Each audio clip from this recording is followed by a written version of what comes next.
প্রিয় দর্শক, আমন্ত্রণ জানাচ্ছি অমর একুশে বইমেলায় খবরের কাগজ লেখক আড্ডায়। আপনাদের সাথে আছি আমি মুশতাক মুকুল, আর আমার সাথে আজ অতিথি হিসেবে উপস্থিত আছেন বাংলাদেশের প্রকাশনা জগতের একটি উজ্জ্বল নাম, বাতিঘরের স্বত্বাধিকারী দীপঙ্কর দাস। কথা বলবো এই বইমেলা নিয়ে এবং প্রকাশক হিসেবে কী ধরনের প্রস্তুতি নেন তিনি এবং কেমন দেখলেন বইমেলা সেসব নিয়ে। চলুন কথা বলি তার সাথে। দীপঙ্কর দাস, খবরের কাগজ লেখক আড্ডায় আপনাকে আমন্ত্রণ। ধন্যবাদ। যে প্রথমেই জানতে চাই যে একটি বিলম্বিত বইমেলা এবং নানা ঘাত প্রতিঘাত পেরিয়ে বইমেলাটি অনুষ্ঠিত হচ্ছে এবং ফেব্রুয়ারির শেষে এসে এবারের বইমেলা শুরু হলো এবং মাত্র 18 দিনের বইমেলা এখন শেষ হওয়ার দিকে। প্রথমেই যদি জানতে চাই যে একজন প্রকাশক হিসেবে এবারের বইমেলা কেমন দেখলেন? এটা আসলে শুরু থেকে একটু বললে, বইমেলাটা হয় আমাদের এখানে প্রতি বছর প্রতি মাসের ফেব্রুয়ারি মাসের 1 তারিখে প্রতি বছর। এটা অন্তর্বর্তীকালীন সরকারের সিদ্ধান্তে প্রথমে সিদ্ধান্ত নেয় যে এটা মেলাটা হবে ডিসেম্বর মাস, পরে আবার মেলাটা স্থগিত হয়ে গেল। এরপর বলা হলো যে এটা মেলাটা হবে নির্বাচনের পরে। তারপর একটা তারিখ ঘোষণা করা হলো 20 তারিখ থেকে, সম্ভবত 20 তারিখ থেকে মেলা শুরু হবে, কিন্তু সেটাও নিয়ে অনিশ্চয়তা ছিল। 25 তারিখ উদ্বোধনের কথা, অবশেষে 26 তারিখ উদ্বোধন হলো। এটা নিয়ে নানা রকম টানাপোড়েন, অনিশ্চয়তা। প্রকাশকের একটা বড় অংশ চায়নি যে মেলাটা এই সময় হোক, কিন্তু তবুও নানা টানাপোড়েনের মধ্যেও এই মেলার একটা শুরু হয়েছে রমজানের মধ্যেই। তো এটা সবারই যে আশঙ্কা ছিল যে এটা মেলাটা অত ভালো হবে না, অত বিক্রি হবে না, এটা কারণ প্রস্তুতি কারো ছিল না। প্রকাশকরা পর্যাপ্ত প্রস্তুতি নিতে পারেননি, এমনকি লেখকদেরও প্রস্তুতির অভাব ছিল। এরপর বাংলা একাডেমি নিজেরই কোনো প্রস্তুতি সেরকম আমরা দেখিনি। দেখা যাচ্ছে যেদিন 25 তারিখ 26 তারিখ উদ্বোধন হলো সেদিন অনেক স্টল চালু হয়নি এটা। তো সব মিলে যাই হোক, মেলাটা শুরু হয়েছে একটা বিশেষ পরিস্থিতিতে। সরকার আন্তরিক ছিল এই মেলাটা করার জন্য, সেই জন্যই মেলাটা হয়েছে। মূলত সরকারের আহ্বানে আমরা সবাই সাড়া দিয়েছি যাতে মেলাটা সময় মতো, ওনারা যে সময় চাইছেন সে সময় যাতে মেলাটা হয়। কিন্তু বইমেলা তো হচ্ছে একটা একুশের চেতনা এর সাথে যেমন জড়িত, তেমনি একটি ধারাবাহিকতা রক্ষারও তো একটি ব্যাপার রয়েছে এবং এর সাথে কিন্তু সাংস্কৃতিক যে ঐতিহ্য সেটারও একটি আমি সেটাই বলতে চাই। সবকিছু মিলে কি এটা তাহলে দায় সারা গোছের একটি মেলা হলো? কি বলবেন? সেটা হয়েছে অনেকটা, সেটা একটা সিদ্ধান্তহীনতা ছিল বলা যায়, দায় সারা না, এটা সিদ্ধান্তহীনতা ছিল। স্টেপ বাই স্টেপ অনেকগুলো দেখা যাচ্ছে পরপর সিদ্ধান্ত নেওয়া হচ্ছে, এটা না এটা, এটা না এটা। তার ফলে মানুষ, পাঠকরা কনফিউজড হয়ে গেছেন আসলে কি হচ্ছে এটা। এবং 21শে ফেব্রুয়ারি চলে গেল, 14ই ফেব্রুয়ারি যে হয় একটা বিশেষ দিবস থাকে, সেই বিক্রিগুলো আমরা হারালাম। পাঠকরা 1 তারিখও আসতো, 21 তারিখ পাঠকরা প্রচুর পাঠক এসে ফেরত গেছেন খালি মাঠে। তো এগুলো মেলার জন্য ভালো হয়নি, আমার হয় আর কি, যতটুক মনে হয় এটা। তো যেটা হয়েছে সেটা ঠিক আছে, তবুও মেলাটা হলো অবশেষে। আমার মনে হয় দেরিতে হওয়াচ্ছে, এটা খারাপ হয়নি মেলাটা। যেটা করার দরকার ছিল, আমরা দেখছি যে এখানে ইফতারের পর পাঠকরা আসেন, ইফতার করে তারপর মেলায় আসেন। 7টার দিকে আসেন, 9টায় মেলা শেষ হয়ে যায়। এটা যদি আরেক ঘন্টা বাড়ানো সম্ভব হতো, 1-2 ঘন্টা, এটা মেলার জন্য ভালো হতো। যাই হোক, আগামী বছরও রমজান মাসে, আগামী কয়েক বছর মেলা রমজানের মধ্যেই হবে। আমরা আশা করব যে বাংলা একাডেমিগুলো ভেবেচিন্তে সিদ্ধান্ত নেবেন যাতে মেলাটা পাঠকরা আসতে পারেন, অনেক সময় থাকতে পারেন। এটা ভবিষ্যতে যদি আমরা ঠিক করতে পারি এটা ভালো হবে আর কি। আর মেলা হলো মোটামুটি, অত খারাপ বলবো না এটা, কিন্তু বেশিরভাগ প্রকাশকদের জায়গা থেকে দেখলে অনেকের সেই ব্যবসাটা হয়নি, অনেকের খরচ উঠবে না তেমন বলছেন। এটুকুই গেছে, নানা আলোচনা সমালোচনার মধ্য দিয়ে গেছে আর কি।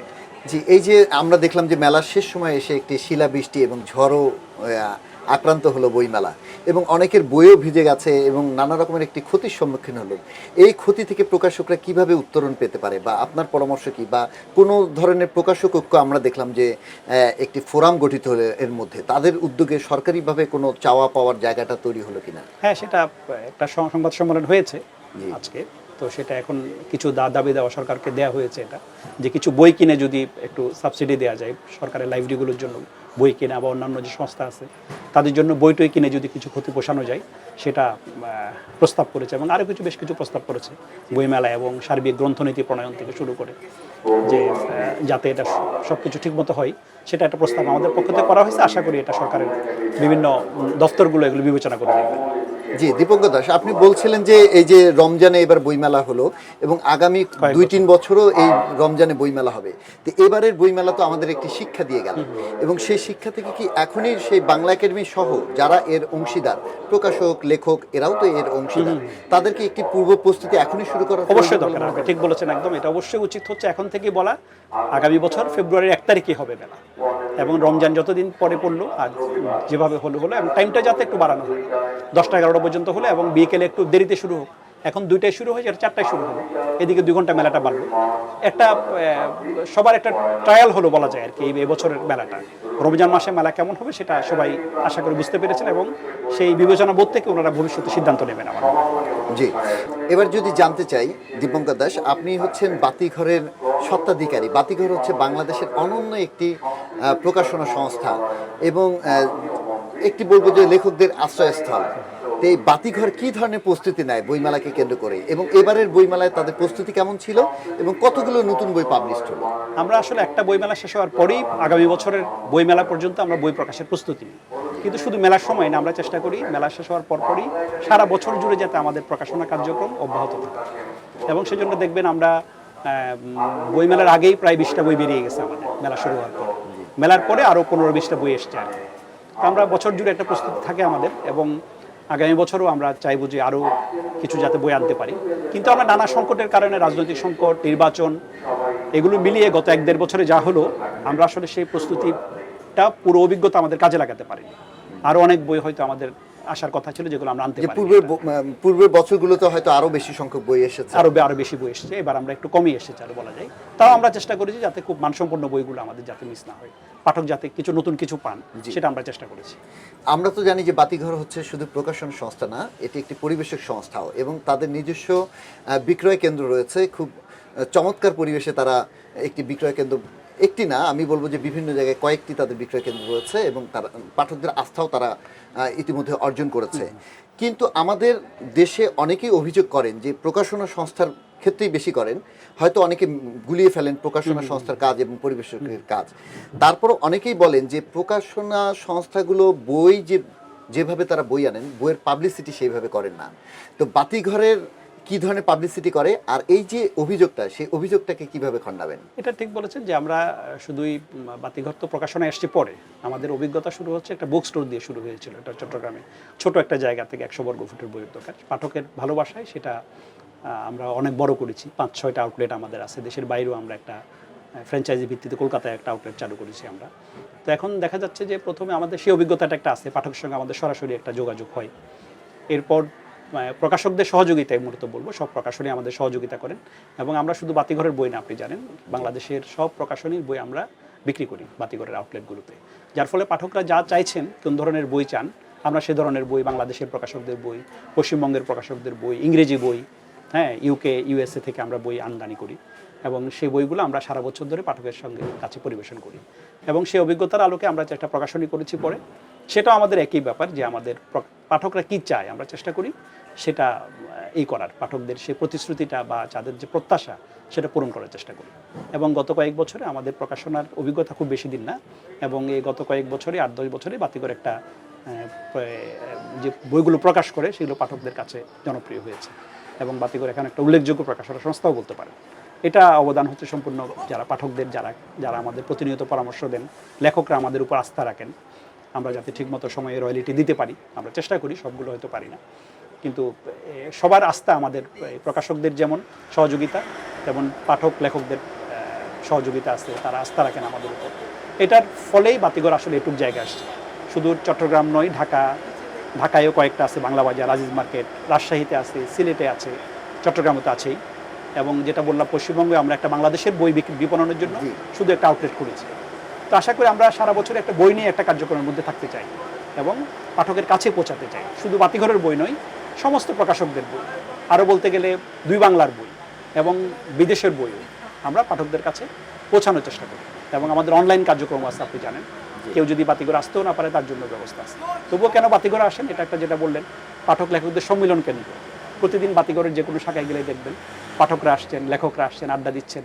এটা সাংস্কৃতিক পরিসরের মতো তৈরি হয়েছে সেসব শহরের বিদ্যুৎসাহী ব্যক্তিবর্গরা আসেন, ছাত্ররা আসেন, এবং এটা সব মিলে একটা সাংস্কৃতিক পরিবেশ বাতিঘরের মধ্যে আছে। জি, দীপঙ্কর দাস, আপনি বলছিলেন রয়্যালিটির কথা, এবং এই রয়্যালিটি নিয়েও আমরা অনেক অভিযোগ শুনি যে এখন তো আসলে অনেক প্রকাশনা সংস্থা এসেছে এবং অনেক লেখক কিন্তু এই অভিযোগ করেন যে ঠিকমতো রয়্যালিটি দেওয়া হয় না। আপনি এই বিষয়টিকে কিভাবে দেখবেন? এটা পারস্পরিক সহযোগিতার তরফে হওয়া উচিত, এবং প্রথম যেটা হয়, অনেকের সমস্যা হয়, চুক্তি হয় না। আমার মনে হয় লেখকদেরও প্রকাশকদের কাছে দাবি করা উচিত, তুমি আমার বই করছো, এটার প্রপার একটা এগ্রিমেন্ট করতে হবে। ফলে কি চুক্তি না থাকলে তখন তো সেটা নিয়ে কথা বলা একটু মুশকিল আসলে। জি। তো আমাদের মনে হয় প্রকাশকেরও উচিত অবশ্যই একটা চুক্তি করা, এবং লেখকেরও উচিত প্রকাশককে বাধ্য করা একটা চুক্তি করতে। আবার মনে হয় এমনও এবং- কিছু হয় দীপঙ্কর দাস, আমার মনে হয় যেটি যে এমনও হয় যে যে লেখকের আসলে বই বিক্রি কম হচ্ছে তাদের ক্ষেত্রে আমরা অভিযোগটা কিন্তু আসলে হ্যাঁ, বেশি হ্যাঁ, পাই, ঠিক, একদম যে ঠিক বলেছেন। হয়তো প্রকাশক সেই বই বিক্রি করে বা বিপণন করে সেই টাকাটা তুলে আনতে পারছে না। এই জন্যই আসলে সমস্যাটা তৈরি হয়। এই জন্য একটা চুক্তি হলে হ্যাঁ প্রকাশক বলতে পারে যে আমি আপনাকে 300 কপির বই রয়্যালিটি দেবো না। আমরা অনেকের সঙ্গে সেরকম চুক্তি করেছি, কিন্তু আমরা দ্বিতীয় মুদ্রণ হলেই কেবল আপনাকে রয়্যালিটি দেবো, সেটা করা যায়। যাই থাক চুক্তির মধ্যে থাকতে হবে। এটা চুক্তি তো যে কোনো চুক্তি করা যায়, এবং তখন লেখক বলতে পারেন যে আপনি আমার সঙ্গে চুক্তি করেছেন, আপনি আমাকে রয়্যালিটি দেন। নিশ্চয়ই। এই ভুল বোঝাবুঝি কমবে যদি একটা প্রপার এগ্রিমেন্ট হয়। আমার মনে হয় ইদানিং হচ্ছে, এখন অনেক অবস্থার পরিবর্তন হয়েছে। বেশিরভাগ এখন লেখকরা সচেতন হয়েছেন, প্রকাশকরা সচেতন হয়েছেন, চুক্তি হচ্ছে। কিছু সমস্যা আছে, সেগুলো আশা করি কাটিয়ে উঠবে। কিন্তু বুঝতে হবে যে বাংলা বইয়ের ব্যবসাটা ছোট আসল। এটা যেটা বললেন আপনি, অনেক বেশিরভাগ লেখকের বই বিক্রি হয় না বলা হয়, কম বিক্রি হয়, এগুলো নিয়ে ভুল বোঝাবুঝি হয় আর কি। যদি এটা অনেক বই বিক্রি হতো আশা করি এই সমস্যাগুলো হতো না। যে আরেকটি কথা আমরা জানলাম যে বাতিঘর দেশ ছাড়িয়ে দেশের বাইরেও আসলে বাংলা বইকে প্রকাশনার একটা মুখপাত্র হিসেবে কাজ করছে, এবং এটা তো আসলে আরও বেশি ছড়িয়ে যাওয়া উচিত। আশা করি যে বাতিঘরের সেই প্ল্যানও আছে যে ইউরোপেও একসময় হয়তো বা বিভিন্ন জায়গায় সেটা আউটলেট হবে। আমরাও সেই প্রত্যাশা করি যে বাতিঘরের হাত ধরে বাংলা সাহিত্য পৌঁছে যাবে বিশ্বের নানান আমরা জায়গায়। বিভিন্ন বই মেলায় যাই, এবং- নিউ ইয়র্ক বই মেলায়, লন্ডনে যাই আমরা। জি, কিন্তু বিভিন্ন এখানে আমার জানা বিষয়টা হচ্ছে যে এই যে আন্তর্জাতিক একটি বইমেলার কথা বলা হচ্ছে, এবং এবার যখন উদ্বোধন হলো বইমেলা, মাননীয় প্রধানমন্ত্রী তারেক রহমানও কিন্তু এই আন্তর্জাতিক বইমেলার কথা বলেছেন, প্রস্তাব কিন্তু এই প্রস্তাব করেছেন। কিন্তু এই আন্তর্জাতিক বইমেলার জন্য আমরা কতটা প্রস্তুত, আসলে কি ধরনের প্রস্তুতি দরকার বলে মনে করেন? এটা হুট করে তো একদিন এটা আন্তর্জাতিক হয়ে উঠবে না, তবে চেষ্টাটা শুরু করা যায়। এটা যদি আগামী বছর থেকে আমরা শুরু করতে পারি, জানি না, এটাই অনেক তর্ক বিতর্ক আছে এটা নিয়ে। 21শে বই মেলাটা শুধু বাংলাদেশের প্রকাশকদের মেলা, এটাই আন্তর্জাতিক প্রকাশকদের আমন্ত্রণ জানানো হবে কিনা সরকারের পরিকল্পনার উপর নির্ভর করে, যেহেতু আমরা সরকারের উপর নির্ভরশীল এসব ব্যাপারে।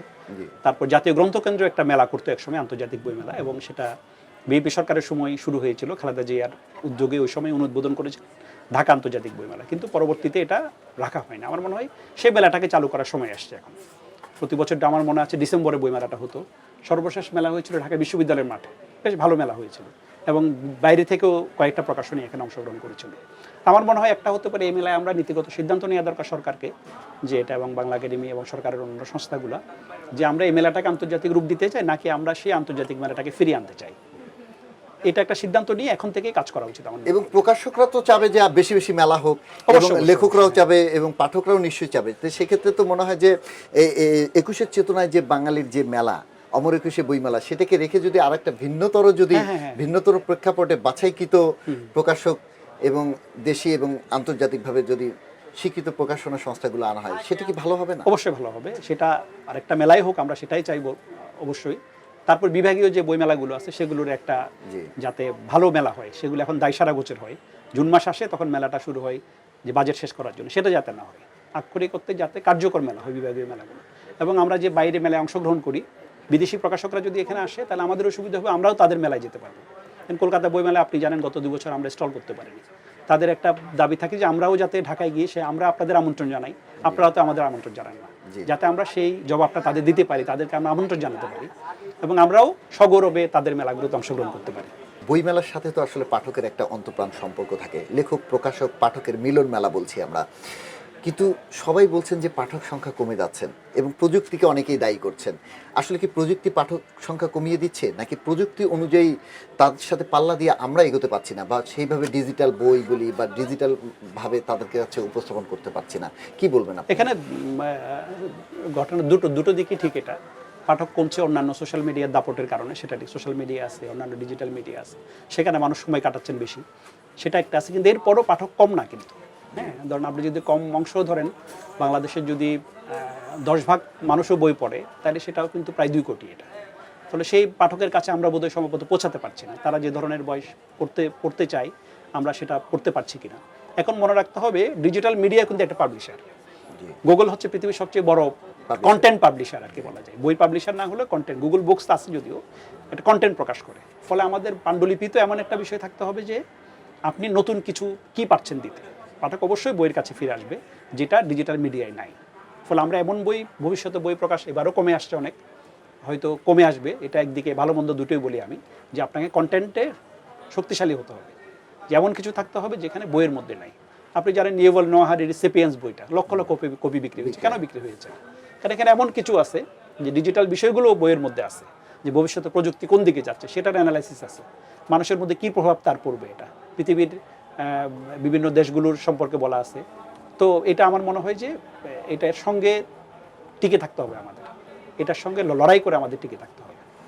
যে এই যে কন্টেন্টের কথা বলছিলেন, লেখার কথা বলছিলেন, লেখার মানের কথা বলছিলেন, কিন্তু আসলে যে পরিমাণ প্রকাশনা সংস্থা এবং যে পরিমাণ বই পাবলিশড হয়, আমরা কি আসলে সেই মানসম্পন্ন সেই ভালো পাণ্ডুলিপি পাচ্ছি?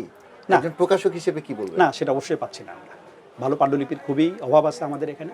বেশিরভাগ দেখবেন যে একই ধরনের বই, শিশু সাহিত্য, আমি কিশোর কর্নারেও গেলাম, দেখবেন যে ABCD অ আ থেকে শুরু করে বেশিরভাগ কমন বই, মৌলিক কন্টেন্ট প্রকাশ করে খুব কম প্রকাশনী পাবেন আপনি, হয়তো 5-10টা পাবেন কিনা সন্দেহ। শিশুদের একটা বড় অংশ বাংলাদেশের স্কুলের পড়ুয়া আছে, প্রায় 4 কোটি মনে হয় স্কুল পড়ুয়া। তাদের জন্য আমরা কি করছি? তাদের জন্য কি আমরা ভালো বই তৈরি করতে পারছি? ফলে আমাদের এই প্রশ্নগুলো আমাদের নিজেদেরই করতে হবে এবং তাদের জন্য ভালো বই তৈরি করতে হবে। দীপঙ্কর দাস, আমরা অনুষ্ঠানের একবারে শেষ পর্যায়ে যারা দর্শকরা দেখছেন তাদের উদ্দেশ্যে যদি বলার কিছু থাকে। না, বলার বলতে এটাই, পাঠকরা অনেক মোটামুটি সচেতন আমাদের এখানে। তারা পছন্দ করে কিনছেন বই। বইতে এমন না যে এটা যে কোনো বই হয়তো 1 বছর বিক্রি হয় কোনো কোনো পপুলার বই, কিন্তু সারা বছর আমরা বাড়তি ঘরে এমন বই করতে চাই যাতে আমরা সেই বইগুলো রিপ্রিন্ট হয় বারবার, যাতে বইগুলো বন্ধ হয়ে না থাকে এবং পাঠকের চাহিদা বছরের পর বছর থাকে, সে ধরনের বই আমরা করতে আগ্রহী। আর পাঠকরা যত ভালো বই কিনবেন, ভালো বইগুলো কিনবেন, প্রকাশকরা তত ভালো বইয়ের প্রতি আগ্রহী হবেন, যত্নশীলভাবে বই প্রকাশ করার চেষ্টা করবেন, এটাই বলা। ধন্যবাদ। আপনার কথার সাথে আমরাও মিলিয়ে বলতে চাই যে শুধু বইমেলা কেন্দ্রিক না, বই কেনা বেচা হোক সারা বছর, নিশ্চয়ই বছর জুড়ে যাতে এবং কার্যকরতা থাকে, মানুষ সেই বই পড়ে আলোকিত জীবন গড়ুক। অবশ্যই। প্রিয় দর্শক, এই ছিল আমাদের আজকের আয়োজন। বইমেলা থেকে সারা মাস জুড়ে আমি ছিলাম আপনাদের সাথে। আগামী বছর আবার বইমেলায় দেখা হবে ইনশাআল্লাহ। সেই পর্যন্ত সবাই ভালো থাকুন, সুস্থ থাকুন। আল্লাহ হাফেজ। খবরের কাগজ, নিখাত, নির্ভীক, নিরপেক্ষ।